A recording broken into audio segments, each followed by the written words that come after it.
Well, good morning. I'm happy to be here. I have the challenging job this morning of filling in for David Cantor, who was supposed to be here this morning.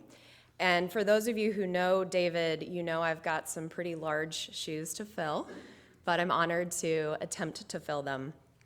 I've been in the industry for about 16 years, started the same year as Matt, also started at Ameriprise. We've got a little bit in common there.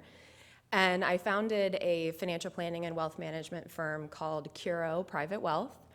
We have two offices, one in Reston, Virginia, and the other in Rockville, Maryland. So we're in the DC metro area.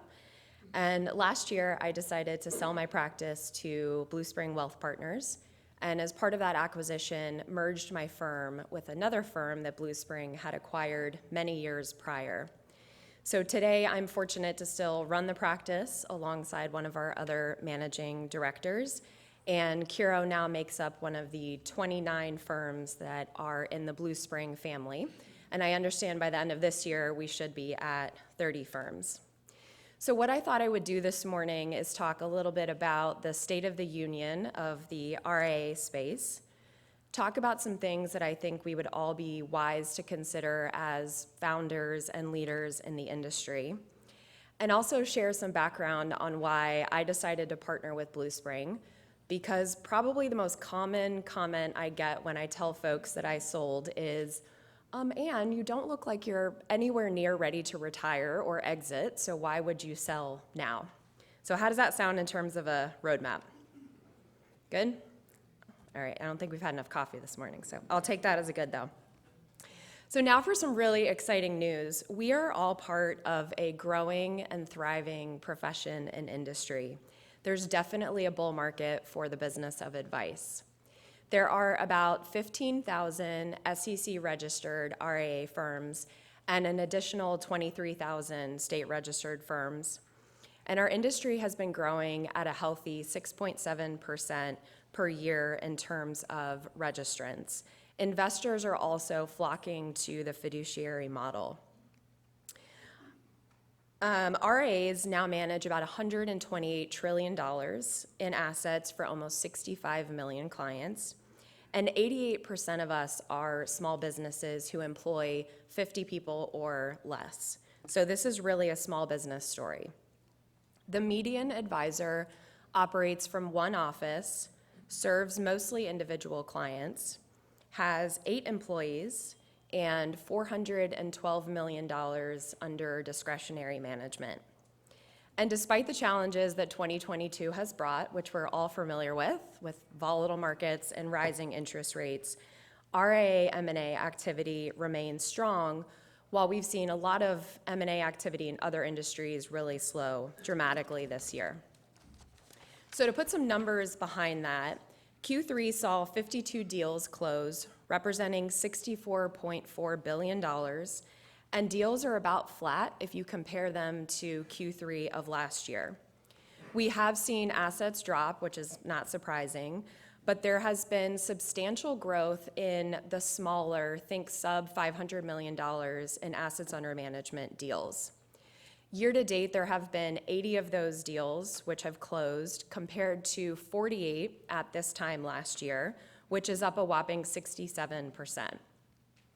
Well-capitalized, primarily PE-backed serial acquirers continue to drive that RIA M&A activity, which is definitely leading to increased concentration. As this growth continues and as the average age of advisors marches closer towards the mid-60s, I think a lot of firms are thinking about their future. I know I was, and the way we see it, there are 7 choices that we all have. And none is the right choice, by the way. It really depends on what you are looking for as a founder.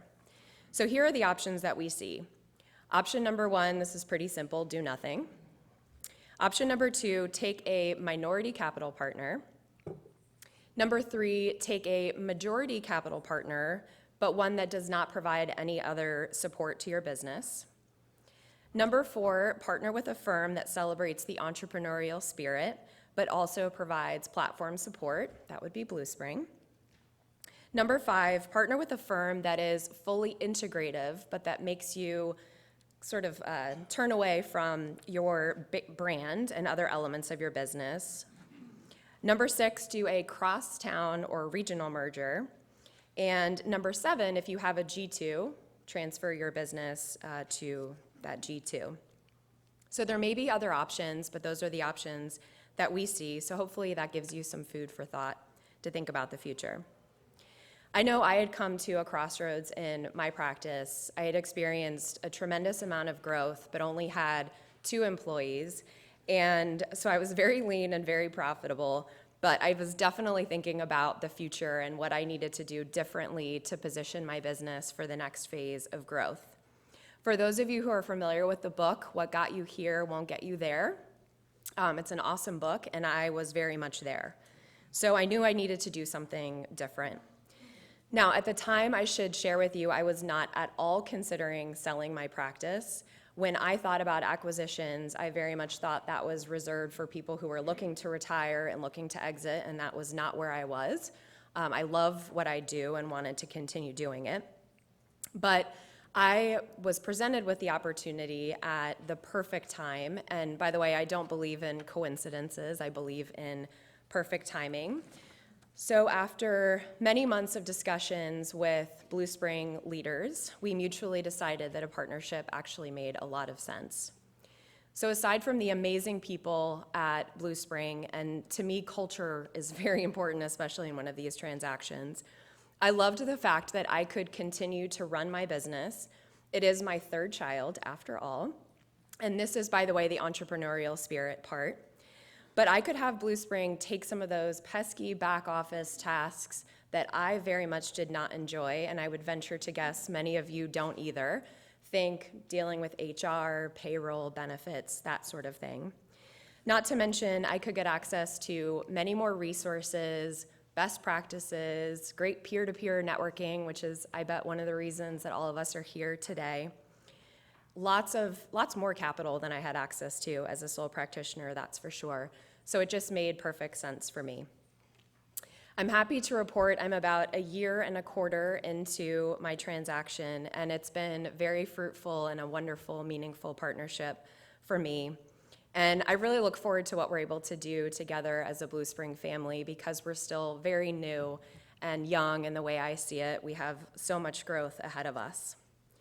So on that note, I will share with you, if an acquisition or selling your practice is something that you are considering, I believe it's vital to identify what's really important about a potential acquirer for you.